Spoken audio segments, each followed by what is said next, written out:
Good morning, everybody, and welcome to Ray's Garage on this fine Easter morning. Today we're going to talk about the FE 501. It's a 2024 that I just purchased, and I put on your standard upgrades. Let's take a look. Starting from the rear and working our way around is the tire, of course. This is a Tusk D Sport tire.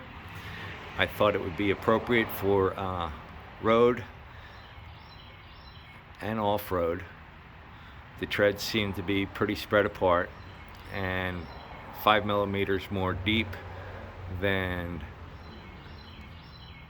the TKC 80s. Okay, and of course when I mounted the tires, I put on the rim lock that came with the bike. Wheel weights, as you can see. I added a nice CNC rotor guard, which, by the way, it's a very nice piece. I don't like to patronize foreign companies, but the price was right and it looks swell. Also, I got the swing arm guard, and underneath you can see I attached a piece of plastic to my bash guard, and it serves as a linkage protection. Moving up, of course, you can see the ProMoto Fastway end cap, which was one of my favorite improvements. It really gives the bike a throaty sound and goes well with the Power Commander 6 that I purchased from Takomoto.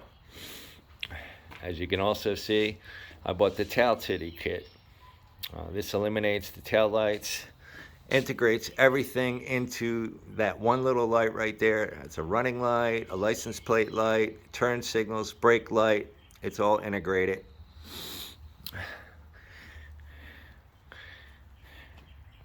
I happened to come across a brand new used Seat Concepts XL seat, which I really like. As you can see, it's a little bit wider for the butt. Then I bought the Rig Gear Hurricane tail bag or tank bag, and of course, like every bike that I buy, I put the donuts on the hand guards or hand grips. They are actually new grips. They are the screw-on type without the end cap, so that I can mount these KTM OEM handguards. Now, I really like them for one specific reason.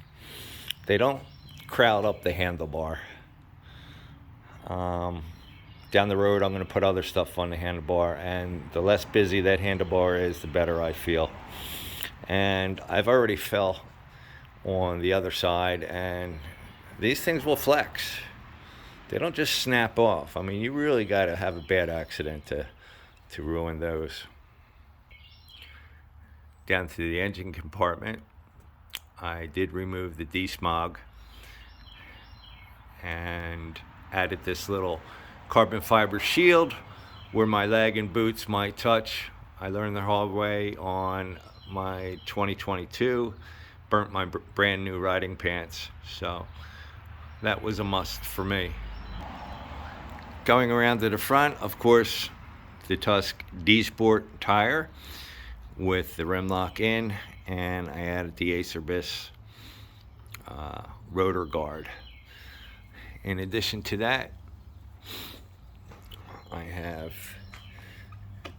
the tugger strap mounted on the front, and of course I got one mounted on the tail with nothing really to grab onto except for the subframe, and I just zip tied it. It's on there pretty tight, and if it vibrates, it won't go anywhere.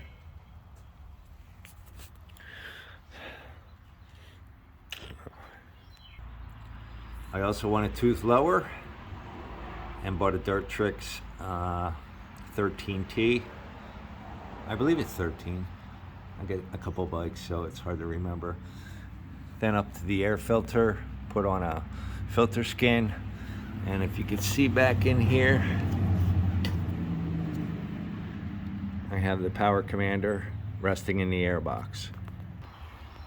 And finally, we got the rim decals and my stupid stickers. I'm showing my age with that number.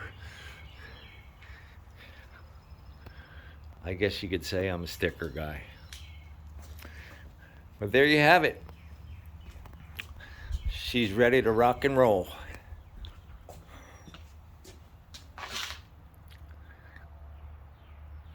Thanks. Good luck with your build.